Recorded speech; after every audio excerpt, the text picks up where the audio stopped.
members of cabinet present, principal secretaries, development partners, friends. It is with immense privilege to be with you at this meeting whose outcome will open the door to many positive changes for the good of present and future generations. The sector represented here is not only essential for national security, but it is also fundamental to the rule of law and public order, and therefore a pillar of our constitutionalism and a foundation of our democracy and prosperity. I therefore address you as a critical turning point in our nation's journey as we take the transformative step of reshaping our National Police Service, National Prison Service, and National Youth Service into bastions of integrity and efficiency that Kenyans want, have struggled for, and deserve. When I talk about transformation, I do not merely refer to major improvements, but a rebirth, which will necessitate a fundamental redefinition of how our security services operate and interact with the communities they have sworn to protect and to serve. In keeping with our undertaking under the bottom-up economic transformation agenda, we embarked on this path in December 2022 by commissioning the National Task Force on Improvement of Terms and Conditions of Service for members of the National Police Service, the Kenya Prisons Service, and the National Youth Service, commonly known as the Maraga Task Force. It was mandated to investigate the systemic institutional challenges hampering our security services and chart a new strategic pathway that promotes integrity, dignity, and respect, and improves the terms and conditions of service for our officers. This was done in the belief that it is, and it would, complement other efforts to develop our security system into an efficient service guided by the ethos of citizen service and respect for the rule of law. The findings of the task force revealed several issues, including obsolete policies and outdated practices, weak leadership, underfunding, and most concerning of all, rampant corruption and numerous forms of gross malpractices, as well as poor human capital development, in many instances low pay, poor working and living conditions, inappropriate tools and equipment, and lack of support for welfare concerns. As a result, trust between the public and the security services, which is indispensable for national security and the rule of law, had been severely eroded. Guided by the task force recommendations, the government of Kenya has initiated a series of reforms, beginning with a 40% salary increase for the lowest ranks of services, aimed at achieving significant qualitative transformation of our nation's security services. We appreciate the considerable financial implication of the full implementation of the changes prescribed by the Maraga Task Force. It is estimated that it will cost Kenya shillings 106 billion to fully actualize these recommendations.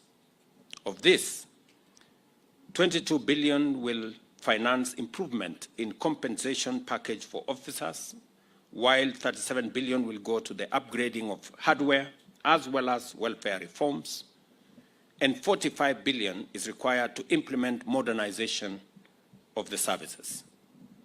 To ensure that our commitment to overhaul these crucial institutions is accompanied with the necessary resources, the required funds will largely be provided for from the Exchequer and from various other partners whom we will engage. Without doubt, the recommended reforms will also require comprehensive institutional changes, beginning with legislation and, in many instances, some policy changes. Consequently, we are undertaking sweeping reforms of existing laws and introducing new ones that will form the backbone of a revamped national security framework. the National Police Service Act, the National Police Service Commission Act, and several other foundational laws will be revised to align with contemporary needs and standards. And so will the legislation that will include the Kenya Correctional Services Bill and the National Forensic Science Laboratory Services Bill, which will also provide the necessary legal structures to support the changes that have been proposed. And we will be implementing this to modernize the security services and propel them to the highest standards of policing and best practice. To provide for seamless, expeditious, and effective progress in the task at hand, I make the following directives. First, the institutional arrangements necessary for the implementation of reforms shall be facilitated by respective ministries, departments, and agencies. Any changes and any challenges encountered during the implementation phase shall be addressed and resolved without delay through the established mechanism, and the gazettement of this particular implementation committee will provide the necessary nexus between all the agencies to make sure that issues that stand out are resolved.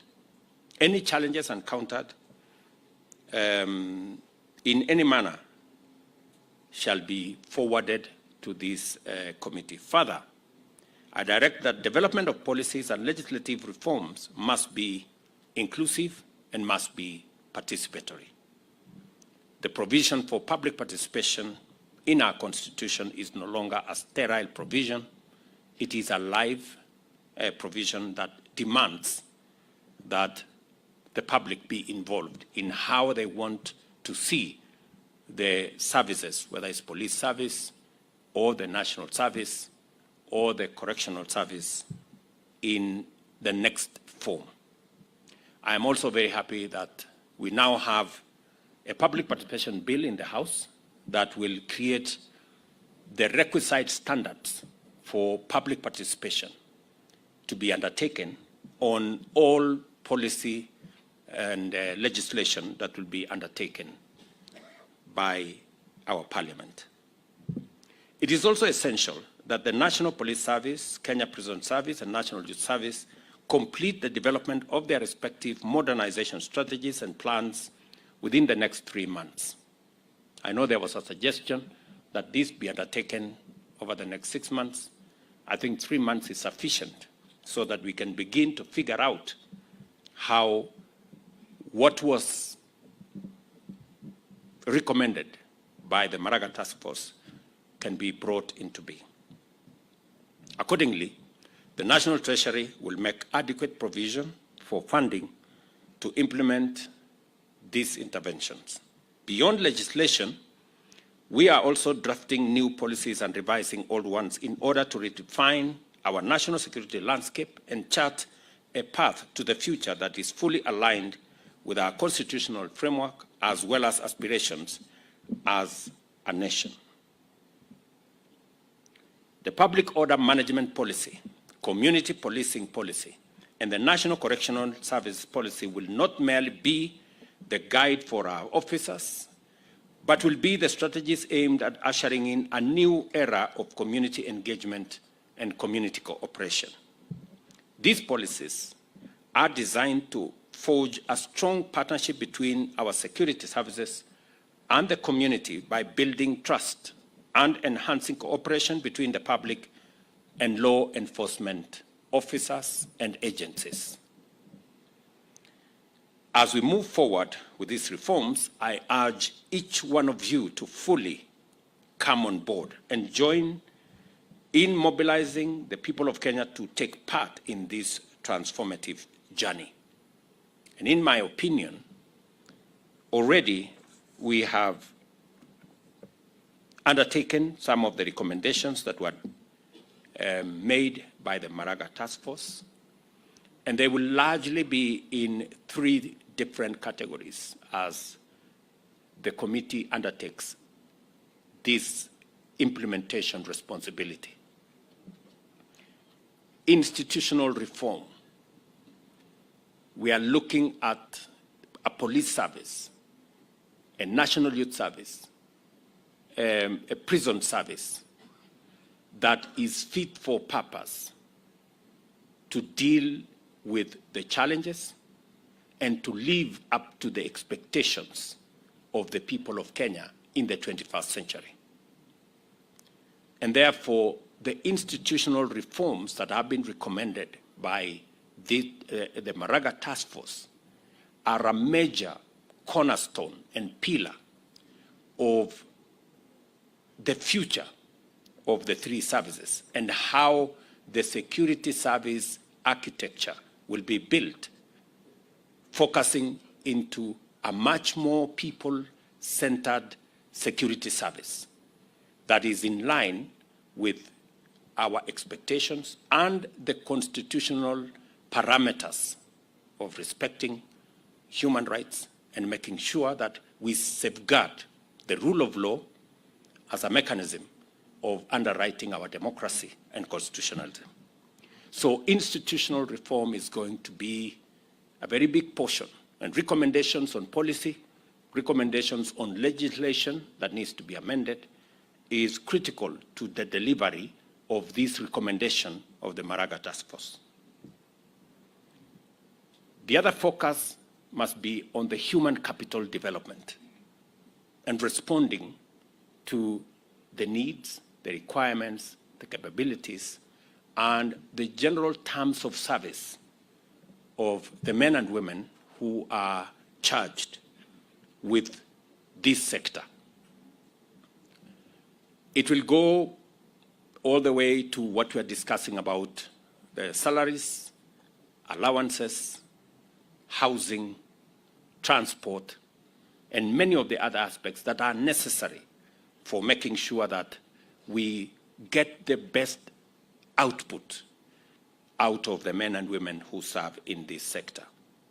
We have started the journey with the first installment of salary reviews. We will be looking at the other allowances that come with it. And we will also be looking at career progression so that there is a career progression pathway that has always been a challenge. You know, an officer, we were given the example of an officer that is hired, and for 20 years, they are stuck in the same job group. That going forward is not going to be the case. There must be a clear career pathway so that everybody who joins the service has clarity on where they want to go, and they can work hard towards it to make sure that that career progression, continuous training is part of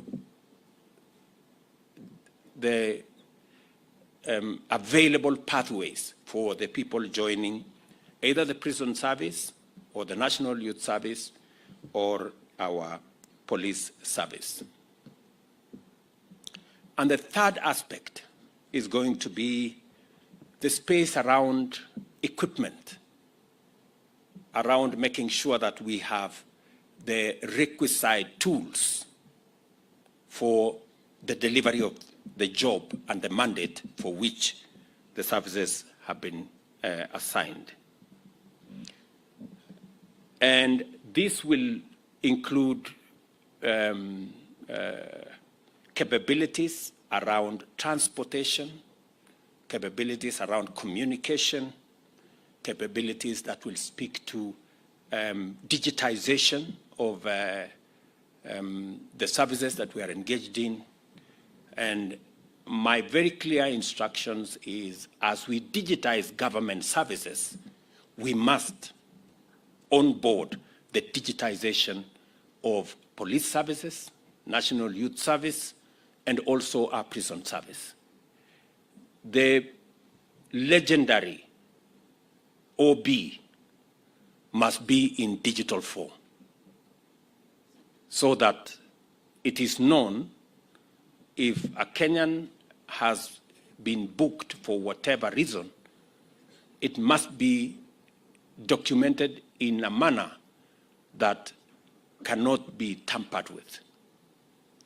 And I know there has been a process of digitizing our OB and the whole front, the citizen-facing front of our National Police Service. That is an exercise that I would want to see completed in the shortest time possible so that we can have much more predictability. I would also want to see the payment of fines digitized, instant fines, and all the other things that occur around payments. We must stop the culture of dealing in cash. We've moved away, and shortly we will have a cashless government that does not engage in the business of cash. I know there is a lot of resistance in some quarters, but we will make sure that this whole space we've leveraged on technology to make sure that we can drive the reform and efficiency in this sector to ensure that we have better outcomes in the management of our security. I am very happy that we are already making progress in all the three fronts. On the reform front, we have legislation that is already in the House. We have legislation that has already been proposed. I want to encourage the implementation team to expedite the formulation of the different policy that have already been worked on, to complete and brush some of the legislation that has been proposed so that we can engage Parliament in the shortest time possible. On matters equipment, we already have rolled out the modernization of our police service. The first phase, we already have equipment that have been purchased for use by our policemen and women, especially in the difficult areas that we have. And that process is ongoing. I committed that we're going to have a 20 billion shilling program to modernize our police. And now we're going to include the other two services as well, the prisons and the NYS, so that we give them the necessary tools for them to discharge their responsibility. I'm very happy that we have started this process. The first deliveries have already been received. And I just want to commit that we are committed to making sure that that process gets to its logical conclusion. Let me also say that we have concluded the procurement of the first 1,000 e-vehicles that will be used by our police and members of the National Government Administration. It is part of our response to making sure that even as we transport or improve the mobility of our men and women, we are also responding to matters climate change and making sure that we are aligned with the requirements of e-mobility. Let me also say that along the same area of making sure that we are equipping these services, already there are houses that are complete. In fact, I was being asked to go and open some for our policemen and our prison service and our National Youth Service. And the Ministry of Housing tell me that in our institutional housing program that we are undertaking under our housing agenda, 32,000 houses are being built for our security services, from the military to the NYS to the National Police Service and to the prison service. And I want to ask the PSS responsible here to make sure that they are in tandem and in line and in collaboration with the Ministry of Housing so that we can provide decent housing for our security men and women. We are aware that in some cases, some of our prison officers live in houses that are not so different from the prison itself.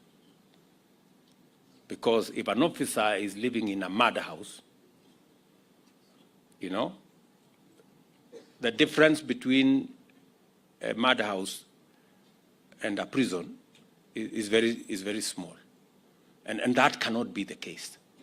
And that is the reason why we extended our housing program to include institutional houses for our military, for our police, for our NYS, and for our prisons. And I want to ask the three services to provide the land, and we are going to work with you. Already, our focus is to build 32,000 units for our security sector. We know that that is not adequate, but it is the first step as we modernize our housing program for our security agencies. And therefore, we want to match our word with what we are doing so that this sector that provides and underwrites our collective security and stability as a nation is better resourced to be able to discharge their mandate. Let me also say that as we move forward with these reforms, I want to urge each one of you to be fully on board and to join in mobilizing the people of Kenya to take part in this transformative journey. The success of these initiatives does not just depend on the actions of the government, but also on active participation and strong support from every segment of our society, from policy and strategic leadership to local community leaders, and from our brave men and women in uniform to the citizens that they serve. Out of the realization that everyone has a role to play, we shall employ an all-of-society approach to the implementation of this strategic framework. Let us therefore work closely together and complement one another to create an environment where our police, prisons, and youth services are not only respected and trusted by the people, but also integral to the communities that they serve. This is how we shall build a future where these institutions symbolize integrity and justice. I take this opportunity to affirm my full commitment to oversee these reforms and ensure that they are implemented to achieve the transformation of our security services into models of public trust and efficiency. Together, we have an opportunity to collaborate and to make sure that these reforms go beyond mere changes in policy and deliver meaningful improvements that will endure and inspire generations that will come after us. And I want to respectfully ask all the other arms of government, our parliament, our judiciary, independent institutions, to support these policy changes that we are making to our security sector, because the security sector is the guarantor for our democracy and rule of law. It is not possible for us to enforce the rule of law and to guarantee our democracy if our security sector is not up to its responsibility and mandate. And therefore, a whole of government approach in reforming our security sector, making sure that the institutions in our security sector have the requisite institutional backbone and framework to support its modernization, and the requisite tools and capabilities to undertake this huge and sacrosanct responsibility, but also the men and women who serve under terms and conditions that inspire them to discharge their responsibility it is our collective duty as a nation to support, because our democracy is dependent on respect for the rule of law. And the rule of law is guaranteed by making sure that we have men and women who make sure that each and every one of us keeps to the straight and narrow and respects the rule of law. A country without respect for the rule of law will not and cannot guarantee itself as a democracy. Democracy runs on the engine of the rule of law.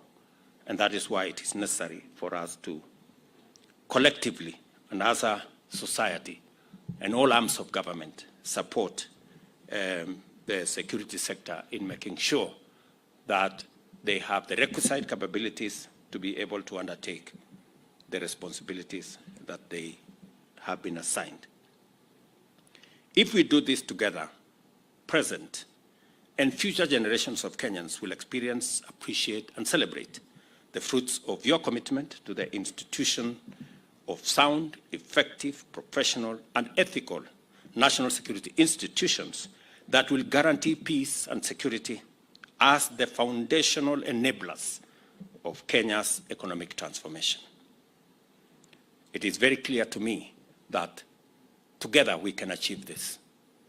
And I want to ask all of us to work together selflessly for the good of the nation.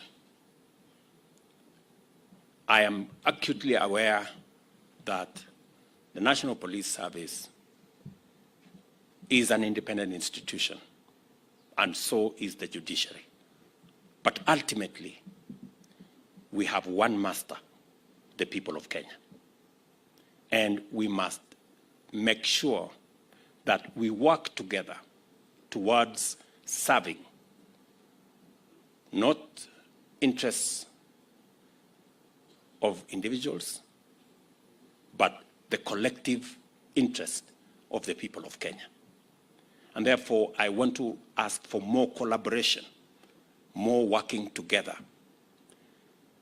that the independence that we respect and enjoy must also look at how together, interdependently, can work towards achieving the greater interest and the greater good of the people of Kenya.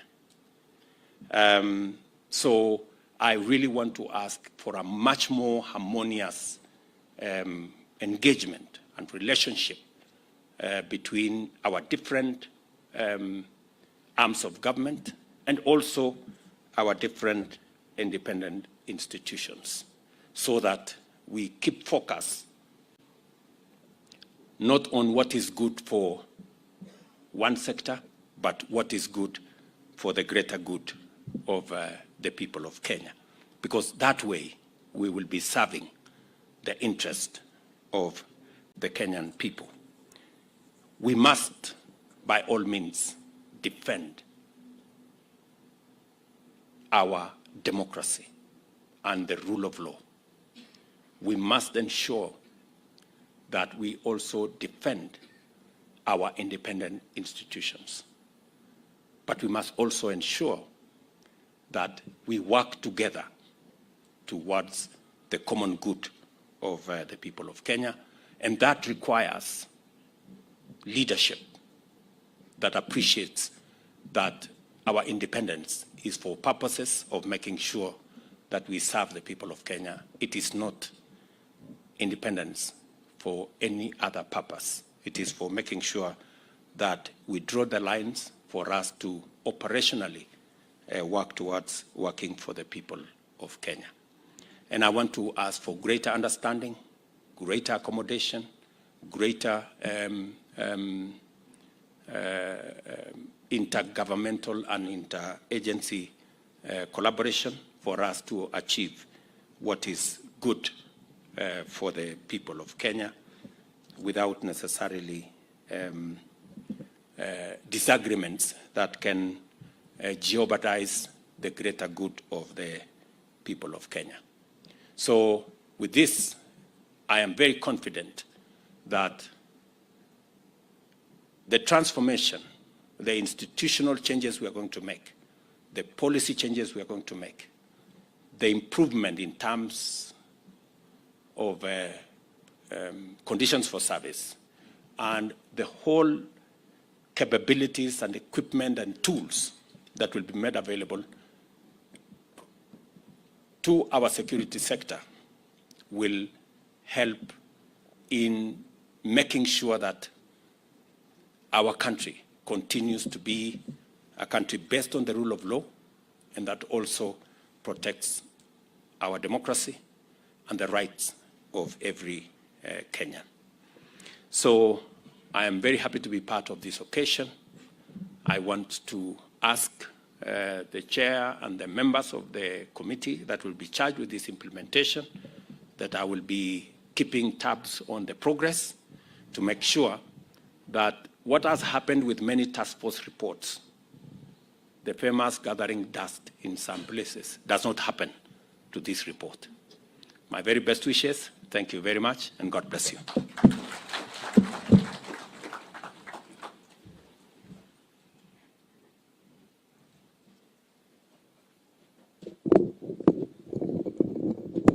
Thank you, Your Excellency.